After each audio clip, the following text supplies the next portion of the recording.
Hello and welcome. We all think we know Marilyn Monroe, right? The platinum hair, that white dress, the ultimate icon. But this isn't a story about a star who just couldn't handle her fame. No. Today, we're going to peel back the layers of that myth to get to the truth of Norma Jean, a woman who was expected to survive the absolutely impossible. And this quote right here, it gets to the very heart of it. The Marilyn we saw on screen, that was a performance, a masterpiece, sure, but a performance nonetheless.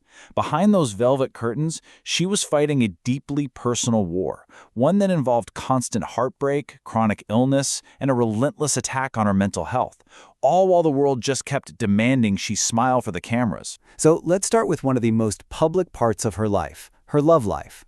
The headlines sold us a story of whirlwind romance and glamour. The reality, though, was a whole different story. It was a tragedy. On the surface, you see this parade of famous husbands, but underneath, it was a mess. Her marriage to Joe DiMaggio was a total clash of icons. He wanted a housewife, she was becoming the biggest star in the world. And her marriage to the playwright Arthur Miller, it wasn't some intellectual fairy tale. It was a slow-motion collapse, with him literally writing a movie about their failing marriage, The Misfits, while she was standing right there. Now, add to all that emotional turmoil a brutal physical reality, something almost nobody knew at the time. She had severe endometriosis. And this wasn't just, a minor inconvenience. It's a debilitating condition. It caused her constant, immense pain. And, maybe most tragically, it led to a series of devastating miscarriages. Just look at this cycle she was trapped in. I mean, can you even imagine? You suffer one of the most shattering losses a person can go through, losing a child you desperately wanted. But there's no time off. There's no time to grieve. The very next day, you have to be on set. You have to hit your marks, or you have to walk a red carpet, smiling like nothing in the world is wrong. And this wasn't a one-off. This was a trauma she had to live through again and again, completely inside. So you've got all this external pressure, the heartbreak, the physical pain, the constant public eye. It all fed directly into the next front of her war, a mind that was constantly under siege. Her internal battles were every bit as brutal as the public ones. Back then, Hollywood had a very specific idea of what a starlet should be. Beautiful, a little bit mysterious, and definitely not complicated. But Marilyn, she was wrestling with so much more. We're talking severe depression, crippling anxiety, and chronic insomnia that just wouldn't quit. So while the world saw this perfect, flawless goddess, she was privately drowning in self-doubt. This is so important. Her famous perfectionism, it wasn't about being a professional. It was a form of self-punishment. She had this ruthless voice in her head just constantly telling her she wasn't good enough, that she was a fraud.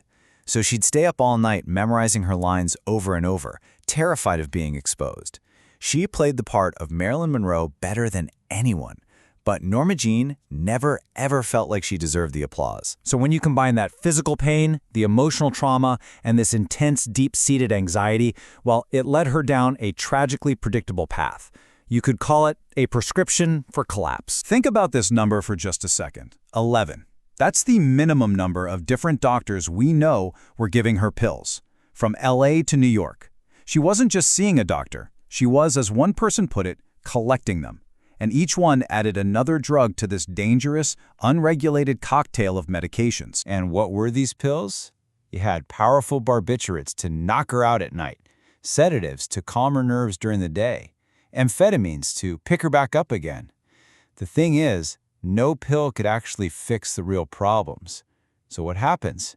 Her tolerance goes up, the dosages get higher, and her dependence gets deeper and deeper, locking her into this vicious cycle that the very cures she was prescribed were actually making worse. Her story, it just feels chillingly familiar, doesn't it? She was really one of the first in this tragic line of modern celebrities. You think of Heath Ledger, Michael Jackson, Anna Nicole Smith, all enabled by a system that gave them what they asked for, not what they actually needed, because, the show must go on. Her story was a huge warning sign that, sadly, went ignored for decades. So, when you put all these pieces together, the tragic relationships, the silent pain, the mental anguish, and this prescribed addiction, it becomes pretty clear that we've been telling her story all wrong. This isn't a tale of a fragile victim who broke. It's a legacy of resistance against truly unimaginable pressure. And that brings us to the final looming question. After all this, what is the real story here?